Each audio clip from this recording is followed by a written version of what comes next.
Everyone. Welcome to another edition of Gray Matter. Today we have kind of a fun show, especially for me, because it combines two of my major preoccupations, one of which is sports, especially hockey. You can see the Paul Henderson jersey behind me, and Connor McDavid is honored there. And actually, if you're ever in Cold Lake and you visit our Cold Lake office, you'll see we have wall-to-wall jerseys. One of the passions of mine is as a sports collector. I've been collecting hockey cards since I was a kid. And the other preoccupation that I have happens to be psychology. And so today's guest is going to combine those two worlds, and hopefully it'll turn out to be a very interesting conversation. Our guest is Mr. Andrew Pardy, who is a performance skills specialist. And we're going to talk to him about what he does and how he helps young athletes, especially, overcome impediments, psychological, mental, and emotional impediments to achieving their maximum performance.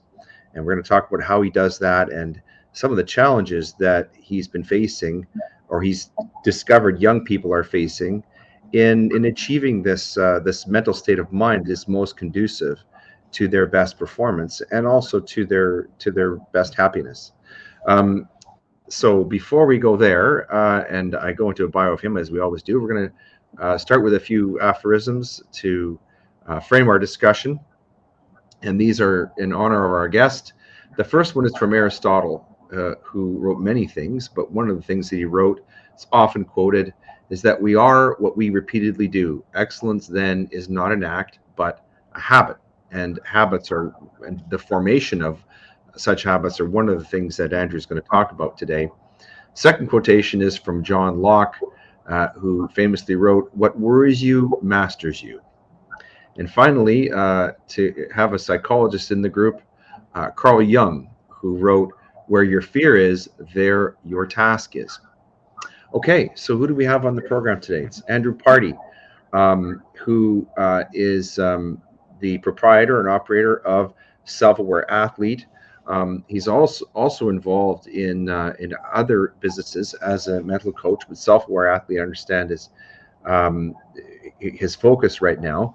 Andrew has 20 years of global professional experience consulting with and working for companies such as Merrill Lynch and Microsoft. He was a 4-year CIU athlete and coach, went on to compete at the national level for over a decade.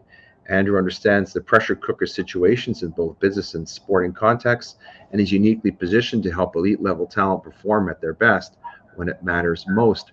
Andrew holds an undergraduate degree in commerce from Memorial University of Newfoundland. We had another gentleman, the same alma mater, Mr. Brian Peckford, on this program. And Andrew also has a master's in business administration from Clarkson University in New York.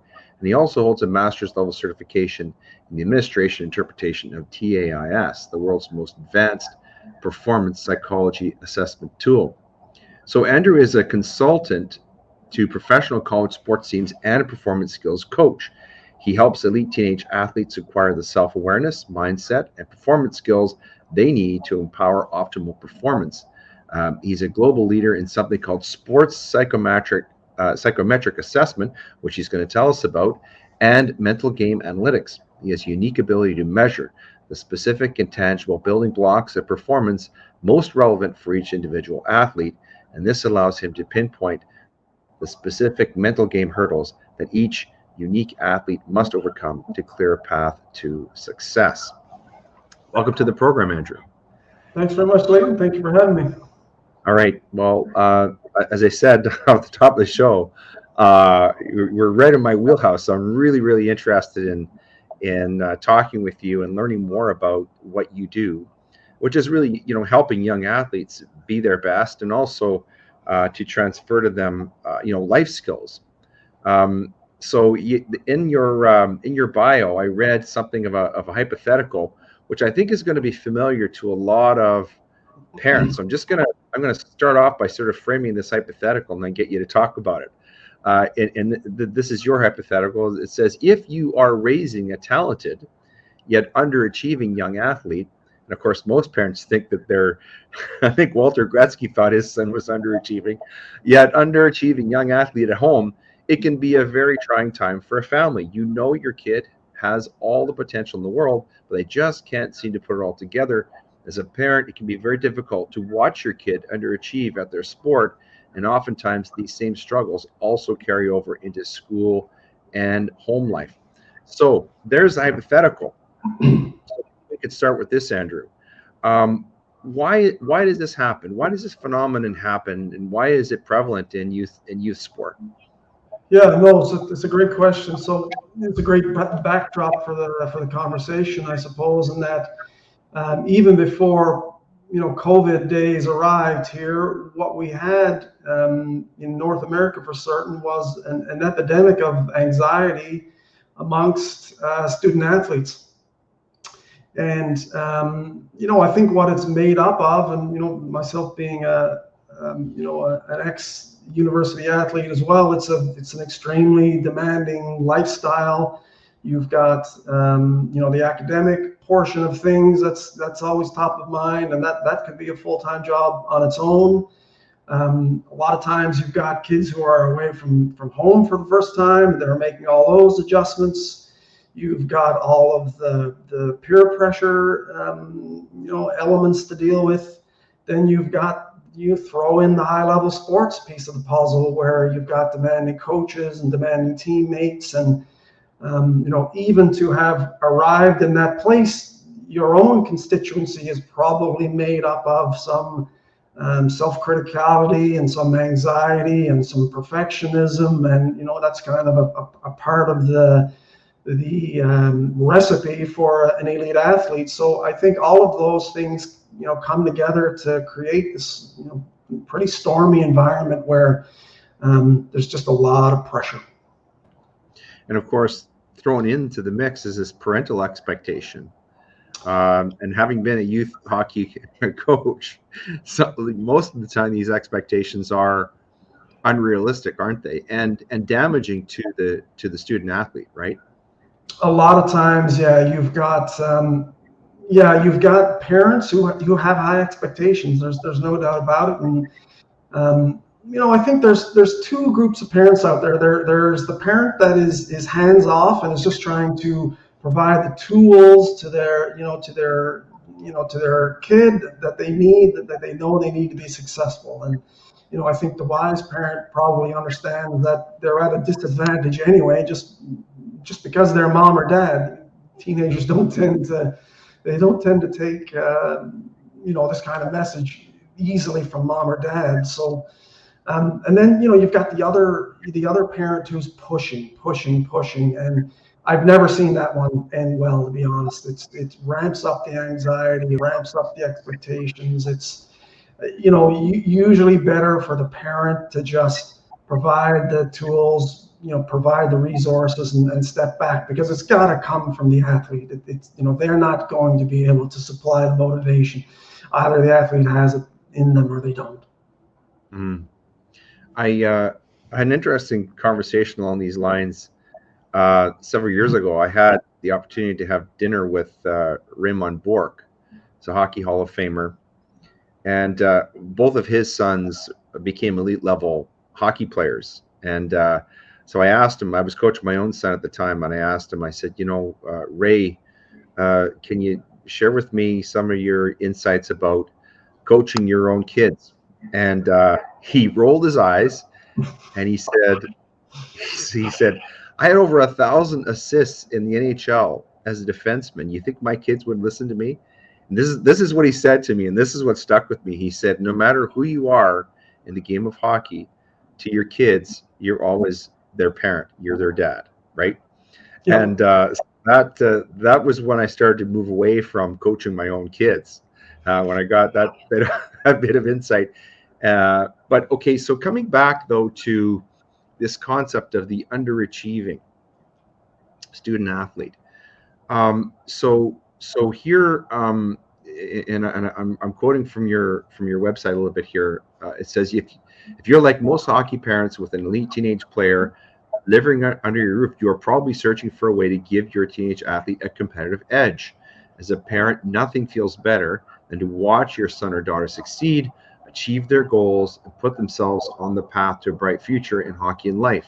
So, we talked off the top about these psychometric assessment tools that you have. Can you explain what those are and how those assist you with, diagnosing problems and then helping the student athlete through some of these struggles? Yeah, sure. So, I think for parents of athletes out there, one of the things that often gets missed, or maybe one of the bigger misconceptions, is that the success equations is physical. It's 100% physical. It's about getting in the gym and moving weight and repetitions and harder, working stronger. I think that that's the way that pretty much everybody kind of approaches success in a competitive situation. And the thing that probably goes unnoticed, I guess there's a couple of things. The first big thing is that there's obviously a mental component to this, right? And the way I talk about it to my clients is, skills are physical, but performance is mental. So a lot of times what I'll see, especially in the game of hockey, I mean, I work across all sports, but in hockey, it's a grinder mentality. It's everybody's trying to outwork everybody else, but not realizing when you get to a certain age, and I think that age is, maybe it's 13 or something like that, the mental part becomes as important, if not more important than the physical part. So when it comes to working on the mental side of things, to me, the easiest way to go about that is to make all these nebulous, intangible ideas, the mental game. What does that even mean? Well, you can actually measure everything. You can make all of these intangibles tangible. You can actually make it numerical, statistical. You can really put your finger on it all. And I think, a lot of parents are, well, I'll never figure it out. I don't even know where to start. They don't know this is possible. But so I use tools that, instead of working with an athlete for, 6 months and putting them on the leather couch or whatever and trying to figure out what's going on, I just have them complete an assessment. And in about 20 minutes, I know exactly what's going on, and I know exactly what's in the way. And that's the hard part, just trying to figure out what specifically is in the way. It's different for every athlete. Every athlete's unique, and I think that's the fascinating part for me. But you bring them through a psychometric exercise, and the lights go on. I think for most athletes, it's a huge relief to understand themselves, and because they're struggling to understand what's happening with them. A lot of them are just buried under a wave of thinking, 50 to 70,000 thoughts a day for the average person walking down the street, 80% of which is negative. So you move that into an athletic context, and what most athletes are facing is just a tidal wave of negative thinking, which that's the destroyer of performance right there. So I think, the psychometric instruments, they're an easy way to get to the bottom of things, or an easy way to put together a development plan, and they're extremely effective. So, to quote Fred Flintstone, knowing it is half the battle. So from there, once you diagnose that, is a big part of it just sort of clearing away the clutter and getting the athlete to think more clearly and being focused on empowering thoughts and sort of developing habits around that? Is that the next phase? So my philosophy on this is, most athletes who come to me are usually struggling, and the big telltale signs of struggling are, inconsistency. Good period, bad period, good shift, bad shift. In the hockey context, they're sort of all over the place, and mom and dad don't know what they're going to get. The coach doesn't know what they're going to get. Even the athlete doesn't know which version of them is going to show up. So most players are coming to me, and that's the scenario. And the cause of that, it's different for everybody. typically what you're getting is some kind of toxic brew of they're distracted in their own minds, or they're distracted by their environments, they're distracted in their own mind, they dwell on negative thoughts which spiral out of control and kind of cause this choking response. There's a lot of self-criticality. You'll see obsessiveness, you'll see perfectionism. It's different for everybody. It's unique to the athlete. But typically the way to unpack that, the way to get around that, and my philosophy on that is not to learn to shift from negative thinking. I mean, obviously negative thinking is counterproductive. I think everybody could agree on that. Intuitively, most people would say, okay, well, let's shift to the positive. Agreed, it's better to think positively than negatively. But my philosophy on this is you want to shift to, I talk about states of consciousness a lot in my training. You want to shift to a thoughtless state of consciousness. So you don't want any thinking going on. You don't want to think negative. You don't want to think positive. You want to be able to establish a quiet place in your mind. And from there, when it's quiet in there, what you do is you open up the opportunity to drop into higher states of consciousness, flow states, the zone. And that's where the magic happens. So, for an athlete, I guess my philosophy is if you can get an athlete in the zone consistently, you're going to have a consistent athlete who's playing at their, it's consistent peak performance, which I think is what every athlete's after. I think I witnessed this in action recently. I got to go and watch the Edmonton Oilers eliminate the Calgary Flames from the playoffs, and we had kind of a unique perspective in that we had seats right behind the penalty box. And partway through the first period, Connor McDavid got a penalty. And so he was right in front of us. If it weren't for the glass, you could have reached out and touched him. And what's fascinating about this is I was watching him very closely during that 2-minute period. And I can remember he had his left arm on the edge of the boards in front of him. But his body was very still, very quiet. He didn't watch what was going on in the play very much. For a large portion of the time, he was looking down. And I thought about this later. I almost had the impression that he was in a state of, like you were talking about, of deep concentration. And I would guess from what happened right after he got out of the penalty box, that he was visualizing something he was going to do. And lo and behold, you could have counted 3 steamboat after he came shooting out of the penalty box and nearly scored a goal. And I said to my son who was watching the game with me, I'll bet you the whole time that he was sitting in the penalty box, he was visualizing scoring a goal right after he got out of the penalty box. And so I think when you witness it and you see it happen, obviously Mr. McDavid is at the very highest levels, but it is really, really remarkable when you see this in practice, isn't it? It is fascinating, and I've got to say it's a ton of fun to teach these skills. And maybe I'll tell this story. I've got a kid that I work with in Minnesota, in the state of hockey. I do a lot of work in Minnesota. So I've got this 15-year-old player who last season scored the first goal of a game 8 times. Wow. And the reason he did that was, so I'm teaching him a flow state pregame routine. So he knows how to unlock these flow states. He's got a process he goes through. He knows how to quiet his mind. He knows how to visualize what he wants to do. He's ready to go. And we joke about it. The referee's about to drop the puck, and there's 11 other players on the ice who are, a couple of them are still tying up their skates and adjusting their gear or whatever. But Ben's in the zone, and he knows what he's going to do. Mm-hmm. So, he's not waiting, for his first, puck touch or, first contact in the corner or something like that to get him into the game. He's in it. and he's dangerous in those first few minutes of every game, right? And that's just, some of the results that I get to kind of sit back and watch and enjoy.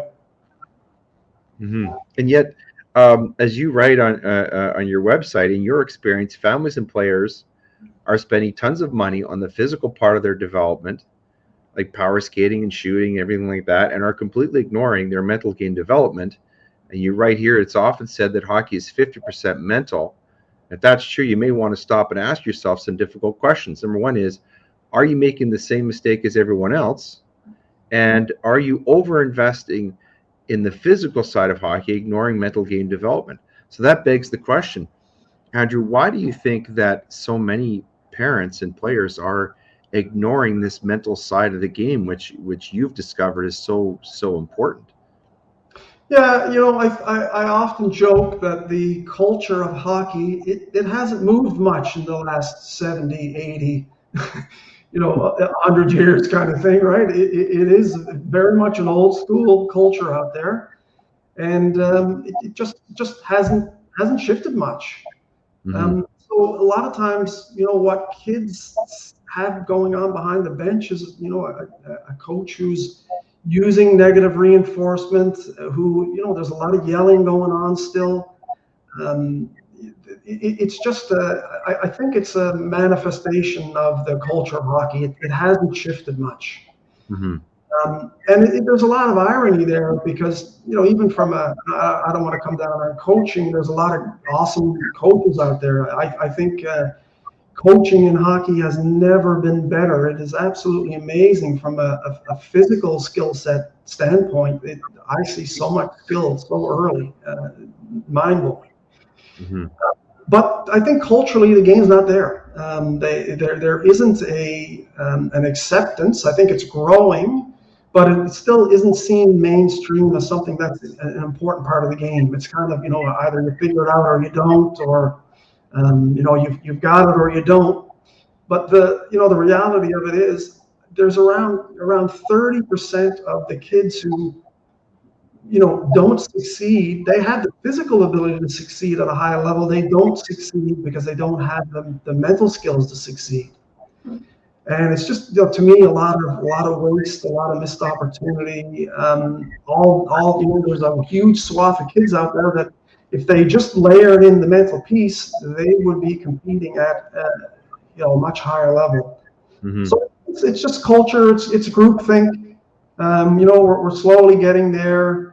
I think that hockey just doesn't teach it yet. We're just not quite there. And yet there are, I would think, and perhaps you can enlighten us in this, I would think that at the higher levels of the sport, there's a lot of time spent on this mental this mental part of the game, isn't there? Well, yeah. I mean, I thought that too. So my foray into working at a high level of hockey was Tier 1 junior here in the OHL. And I walked into my first OHL dressing room, and I was thinking the same thing as you. Like, there are 8 kids on this team who are drafted by NHL clubs, so they're going to be on top of this stuff. They weren't. Really? They actually had no exposure to it at all. So I'm just thinking, wow, what a massive opportunity just to give these guys 101, just to give them the basics, how to quiet down the noise in your own head. Is just a massive opportunity. Yeah, no, it is. I think when you get to the NHL level, there is more and more interest, but I think it comes down to the GM. Does the GM buy in? Does the GM think the mental side of the game is important or not? Some of them do, and a lot of them don't. Oh, interesting. As you were saying before, though, that a big part of the problem is that kids these days are faced with many day-to-day challenges you described, such as school system, forces them to sit all day, video games, social media, keeps them glued to a screen, ubiquitous availability of poor quality food, and old school coaches and teachers who still believe that yelling at your kid is a good way to get their point across. So all of these factors are sort of conspiring against um, achievement of these mental states that are conducive to peak performance, aren't they? Yeah, I think what we're really talking about here is it's a cultural phenomenon. So North America is very much it's a left brain culture where we're taught to believe that it's math and science and analysis and data, and those are the things that are important, and um, not a lot of importance placed on the arts or intuition or those types of things. We're all really just crammed into the analytical left side of our brains, and really in this culture we're taught that that's the only thing that matters. Mm. And so that left brain approach, works in the classroom. It's going to get you good marks in math and good marks in science and that sort of thing. But I think a lot of the kids that I work with, the thing that they're surprised by is they try to take that out onto the ice. And they're trying to analyze their way through an incredibly fast game. Every inch of ice is contested. You don't have time to analyze your way through a high level of hockey. You're too slow. Mm-hmm. So I run into, I think a lot of athletes who they're trying to left brain it all, and what they're really, missing is just the idea that flow states are more of a right brain phenomenon. It's a different approach that you need to take on the ice to be able to quiet down all that analytical activity, quiet down that thinking mind. Carl Jung probably would call it the ego, I think, right? It's just that chattering voice in the head who is insistent on dragging you into the past. So you're upset about the things that went wrong, or upset about the mistake you just made, or dragging you into the future where you're making up these elaborate stories about all the things that could go wrong. Hockey players, Mm-hmm. young hockey players, are terrified to make a mistake. Mm-hmm. It's sad to see how much fear of mistakes there are out there amongst these players. But what I've found is that it's that shift from left brain analytical into right brain intuition. Now you're on the road to unlocking flow states and being able to find those special performance moments. They all happen in flow.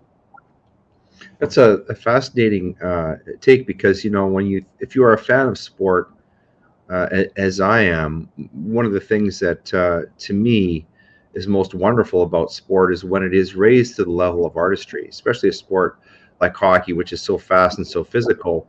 What's beautiful about it is when it is raised to this level of artistry.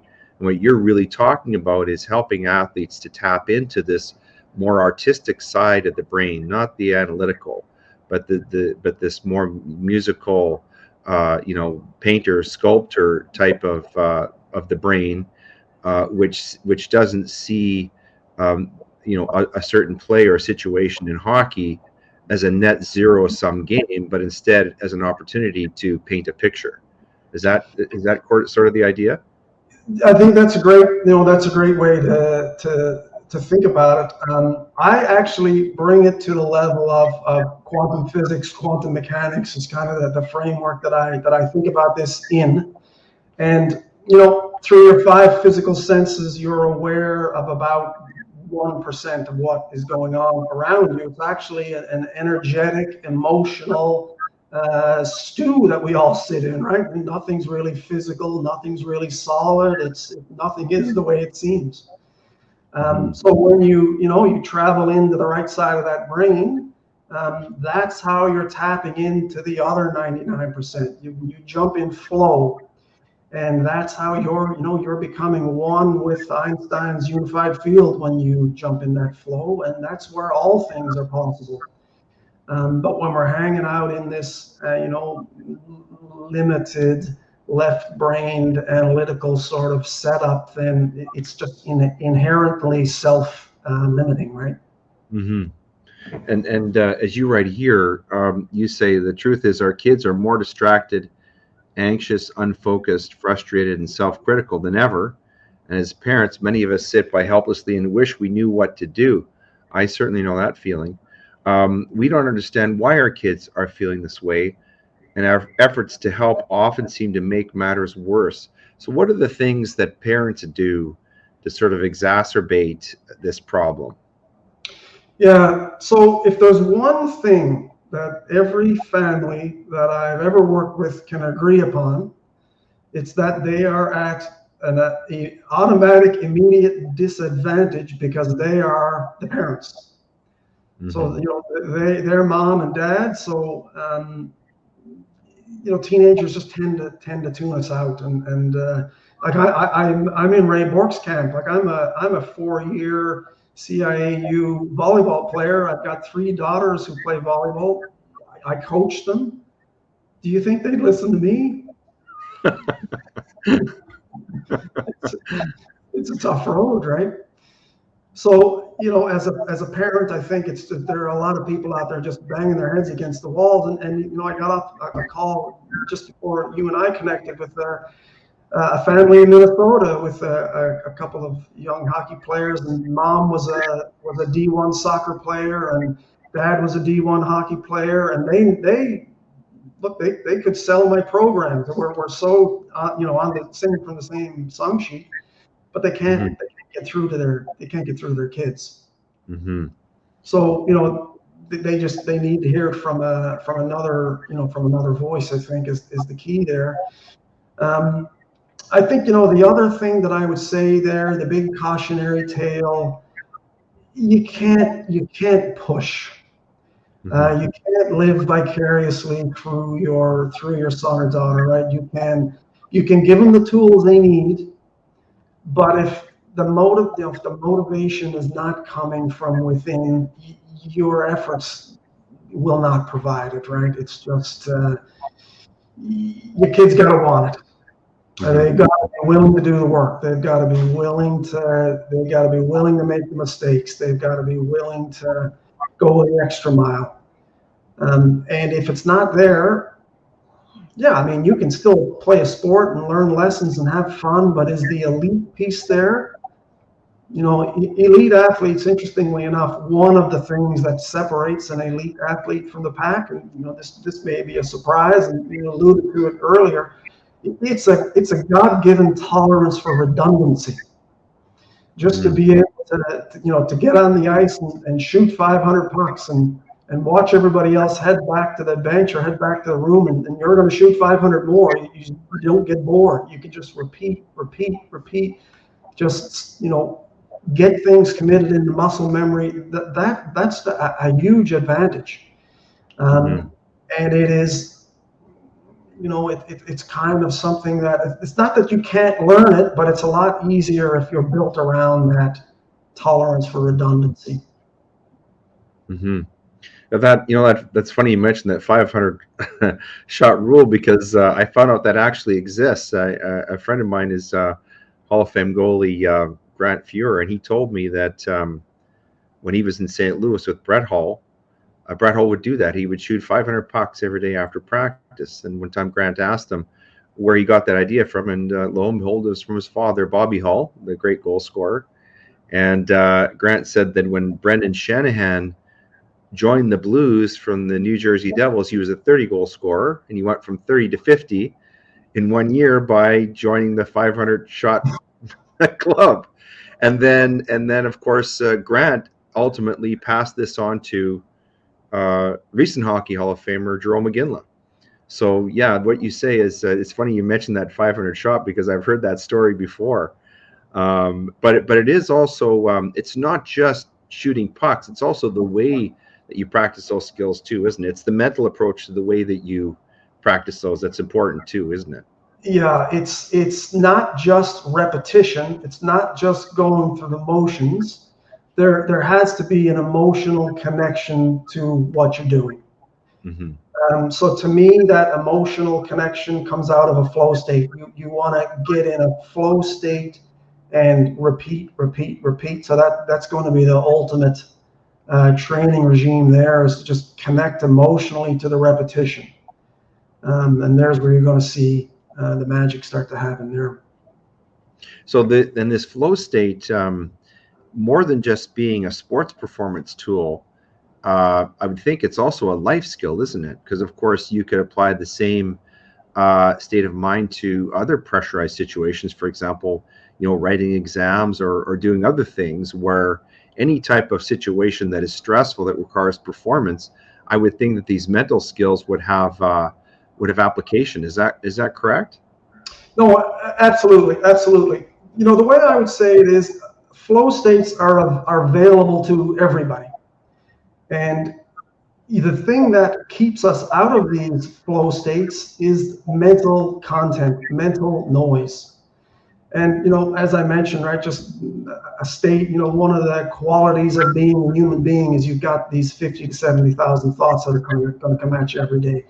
I use the term monkey mind. I borrow an old Buddhist term to describe this to athletes so they can understand what it is they're experiencing in their own inner space. But it's the thinking, it's the left brain, it's the anxiety, it's the worry, it's the anger, it's the fear, it's the perfectionism. It's all of that mental content is the thing that is walling you off from these flow states.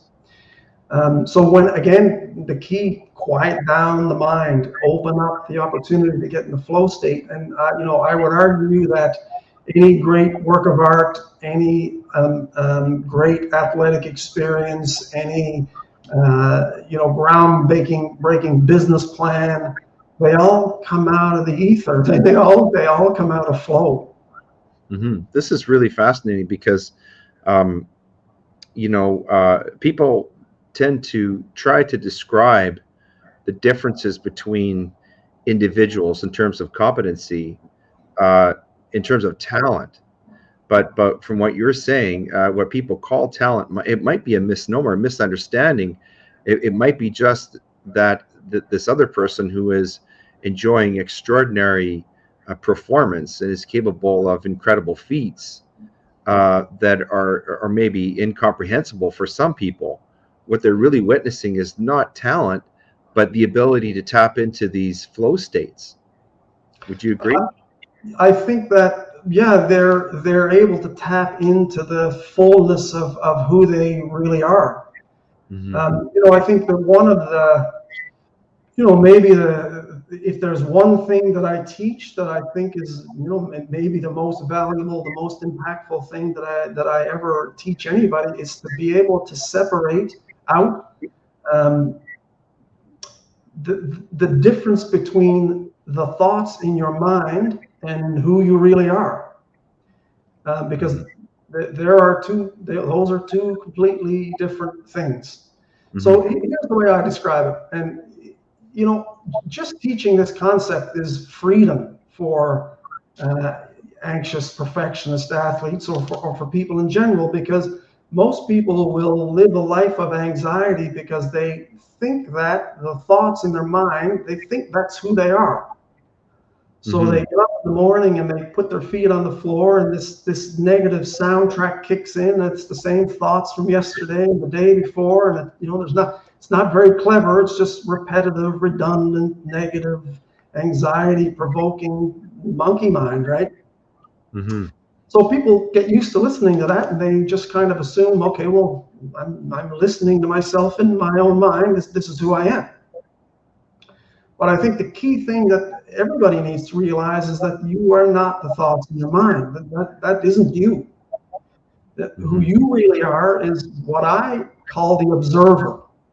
So you are the observer of the thoughts, the witness of the thoughts, the consciousness behind the thinking. It's the part of you that can step back and watch the thinking, but not necessarily need to get carried off or engage in a thought or to grab onto a thought current and let it run away with you. If you can get that distinction, then that puts anybody in a very powerful position, because now you get to decide on the content of your own mind. And I don't think there are many people, certainly in Western cultures, who are in control of the content of their mind. Their mental content is in control of them. And that in terms of accessing a flow state, you really need to be able to see yourself as the observer of the mental content, but not the content itself. If you get that, it's a liberating idea. It puts you in control. It frees you from the anxiety of life. It also sounds like it's a pathway to happiness, or at least a deeper state of joyfulness and gratitude. Honestly, Andrew, I've never heard this applied to sports before. I have read about this. For example, Eckhart Tolle talks about this in some of his books, this separation between the mind and the consciousness, and trying to shut off the mind so that you can pay attention to the consciousness, which is more, as you say, you call it a flow state. So let's talk now about some challenges to being in this flow state. I would expect that over the last couple of years or more, you've seen an increase in the levels of anxiety among young people, young athletes, and society generally because of COVID-19. How has that manifested itself? What have you seen in your work because of COVID-19 lockdowns and school closures and shutting down of sports programs where athletes cannot even access this outlet for their expression? How has COVID-19 impacted them psychologically and emotionally? Yeah. So, one of the key statistics I used to go to before the COVID era was that, the average student athlete was experiencing as much anxiety as the average psychiatric patient from the 1950s. Wow. So that was always, I felt, an eye opener for a lot of people. And what I can say is since COVID-19, the levels of anxiety and depression, and we can keep the conversation to student athletes because I have hard data. I've watched this evolve statistically over the last couple of years. And if it was psychiatric patient type anxiety that they were experiencing before, we're at another level right now. You've had a lot of athletes who, listen, they pour their hearts and souls into their craft, and they've been sidelined, and they've been can't travel across borders, and have to take a year off for the better part of, most kids now talk about their COVID year. What did you do during your COVID year? Mhm. I played 8 games, or it's that kind of thing, right? So they've had their passion robbed, they've had their joy taken from them, they've had their the one thing that used to be the harbor in the storm from the kind of anxiety that they typically face as a student athlete. They've had that taken from them. Mm-hmm. And they're sitting at home and they're playing video games and they're worried about their future and they're turning to drugs and they are extremely critical of themselves and depressed, and Leighton is a sad state of affairs out there right now. So talking about this depression, this is something that is of keen interest to me. I went through a very, very difficult bout of depression many years ago, and had to work through that. And honestly, the last couple of years, the COVID-19 experience was the first time in all that time since. That was almost 25 years ago when I went through a very difficult depression, and actually was hospitalized for it. But this last couple of years was the first time since then that I felt those feelings again of slipping into a deeper depression. So what you're saying is these tools that you provide, these psychometric tools, they can not only unleash the potential of the mind to achieve peak performance, but can also mitigate against falling into things like depression and drug addiction and even suicide and things like that. Well, going back to your Fred Flintstone quote, right? It's the psychometric tools. 20 minutes and you're already halfway there. You understand what the dynamic is. You understand what it is you're facing. And to me, depression is persistent. I don't know, for a lot of people, for a lot of athletes anyway, it's persistent worry about the things that can go wrong in the future. And I don't think there's ever been a time honestly, in the history of humanity where there is more worry about the future in the collective consciousness than there is right now. And that's hard to put your finger on. But the assessment tool, it can tell you statistically where you sit in terms of self-criticality. It can tell you statistically how worried you are about the future. It can tell you how obsessed you are about this worry. So the tools are just amazing in terms of getting you halfway there very quickly, being able to understand what the dynamic is. And once you know what the dynamic is, well, now it's just about strategizing a course of action.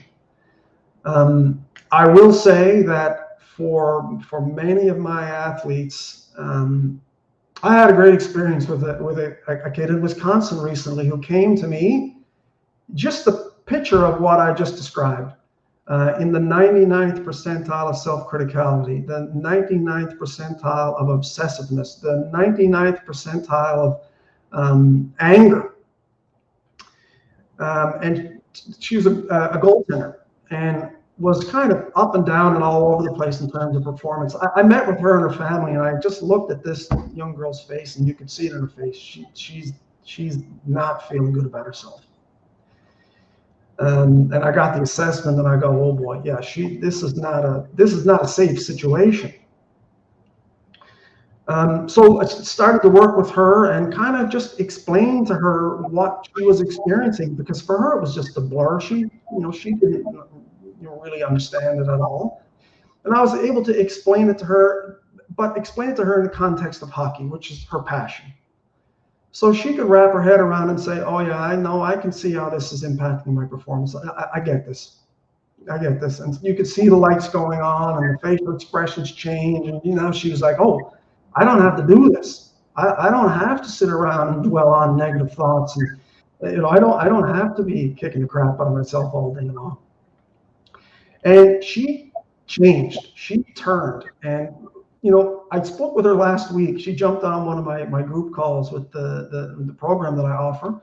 She went and tried out for Team Wisconsin. So 14 goalies tried out for the team, and she made the team. She's the #1 goalie for Team Wisconsin now. And I think when I met her, she was probably on the verge of leaving the game. Just there was no fun in it. There was no fun in anything for her. She was just absorbed by her own negative mental content. It's great to hear these success stories.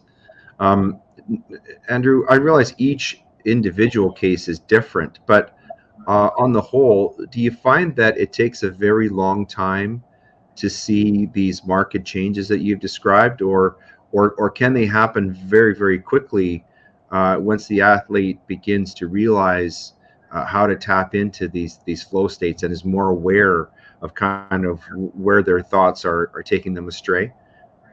Amazingly quickly. It's like flipping on a light switch. It's like somebody is in the dark, right? They're locked in the left side of their mind. They don't know there's a way out of that room, right? So they have no self-awareness. They don't know they don't have to do this. They think this is life. Mm-hmm. I was working with a goaltender in the OHL. This was a couple of years back, and kid plays in the LA Kings organization right now. But first time I met him, he was a 16-year-old in the OHL, high draft pick, went in the second round, which is pretty unusual for a goaltender. Physically gifted athlete, but he was, after his first 10 games in the OHL, he was statistically the worst goalie in the league. Wow. Something like almost 465 and 826 or something like this. So I go in to meet this kid, and he's a boy in a man's body, and he's in tears because he's never had so much adversity. He's never felt so much pressure. He was really in he was in rough shape. I brought him through. Well, I gave him a little bit of a pep talk, I guess, and brought him through the psychometric exercise, and just kind of look like, this is what's happening. And you don't have to do this, by the way. There's a way out of this.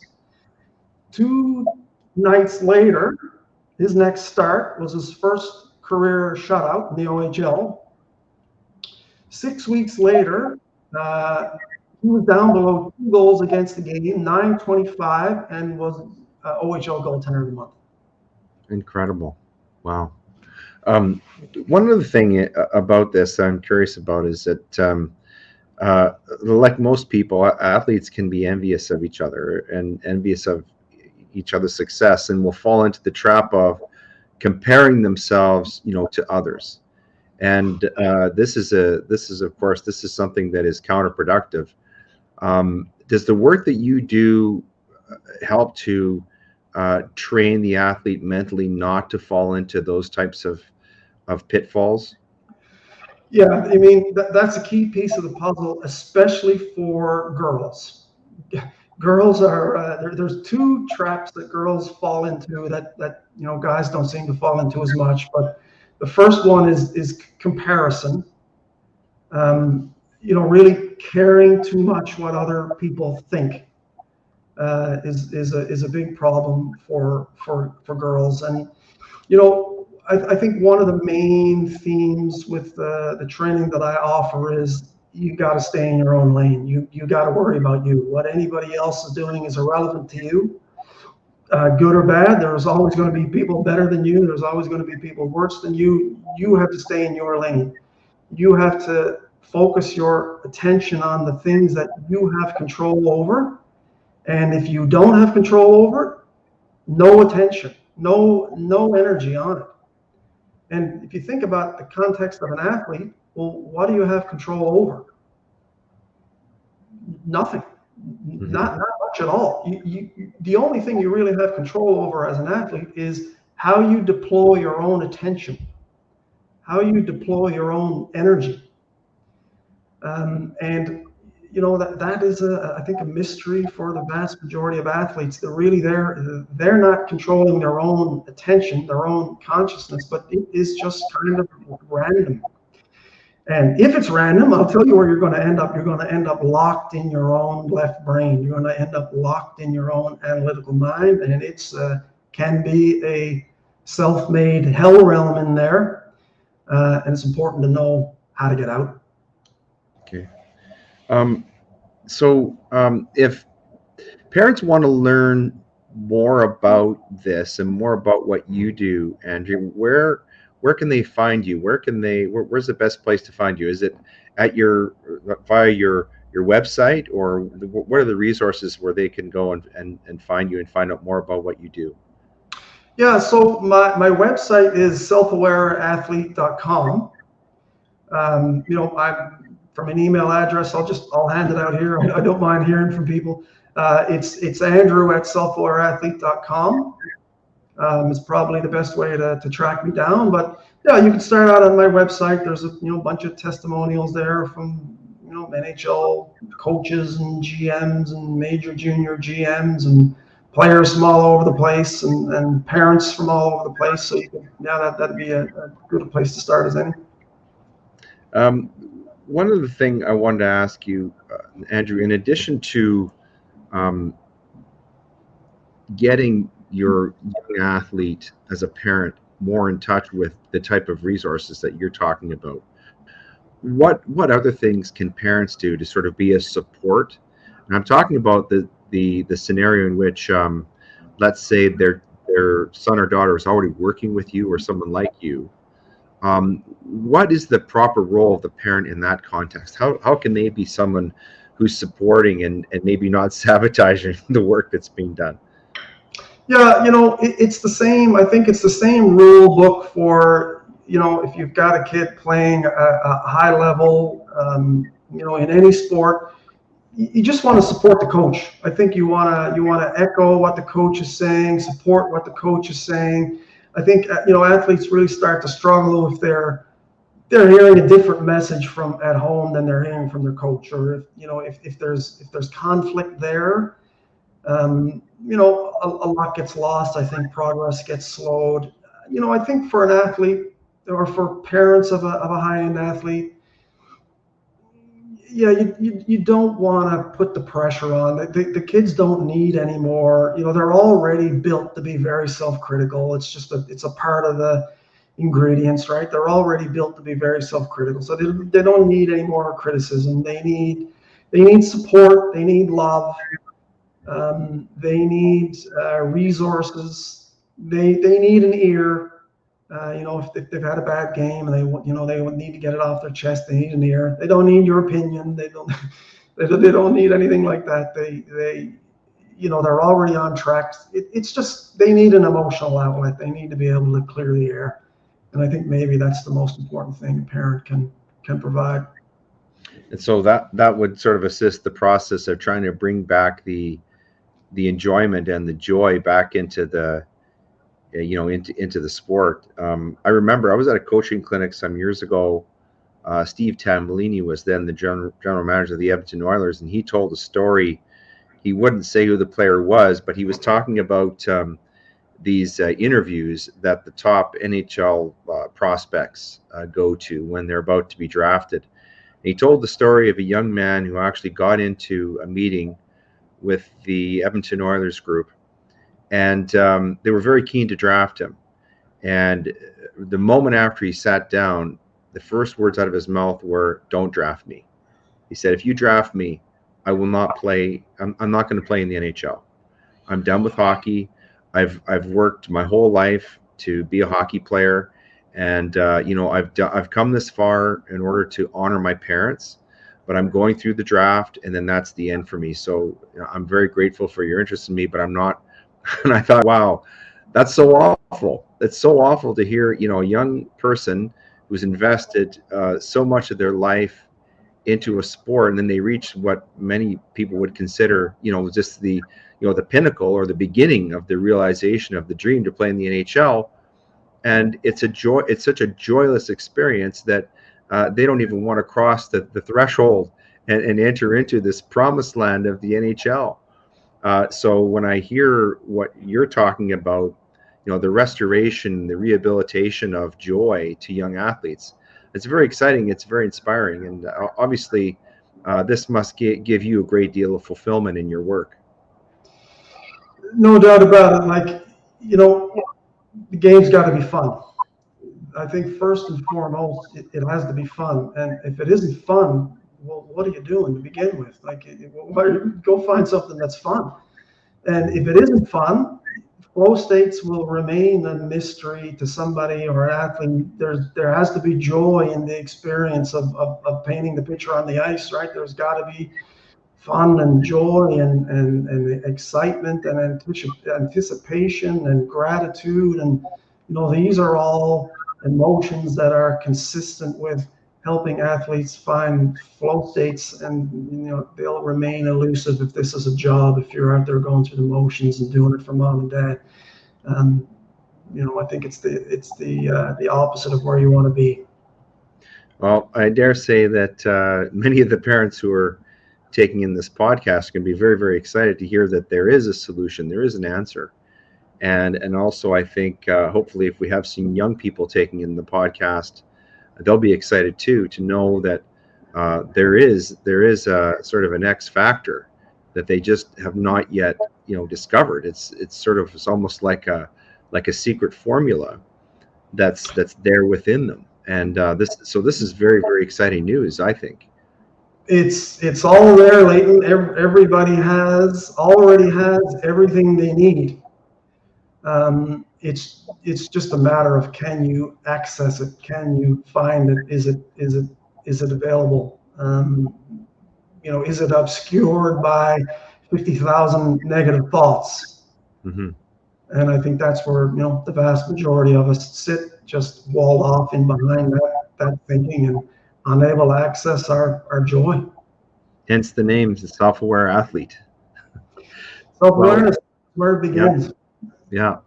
Well, Andrew, thank you so much for being with us today and for sharing your time and your knowledge with us. This has been a very, very interesting conversation.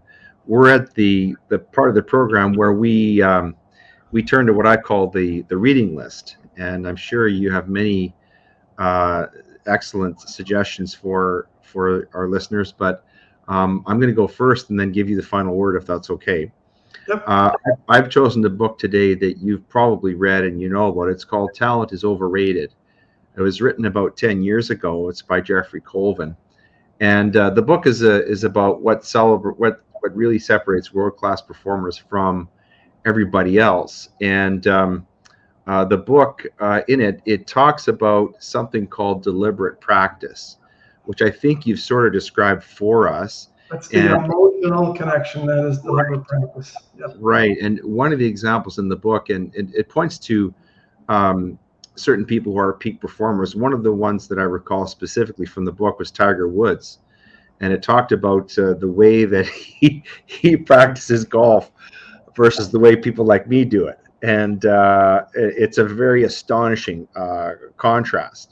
And so when I was reading about you and your work, I was reminded of this book, and hopefully people can go and read this book and they'll gain an even better understanding of the principles that you are teaching to young athletes. So that would be my selection for today. Do you have any that you could add to our reading list? Yeah.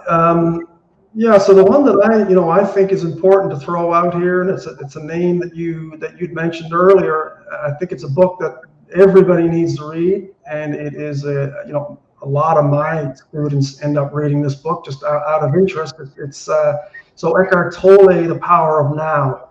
Mm-hmm. And it's a book about the present moment. And make a long story short here, flow states are only accessible through the present moment.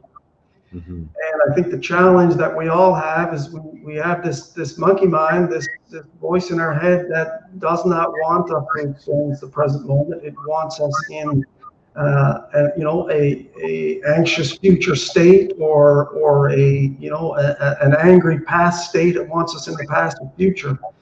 So the action's in the present moment. That's where it's all happening. That's where the game is happening. That's where life is happening. And I think we could all use to hang out a little bit more in the present moment.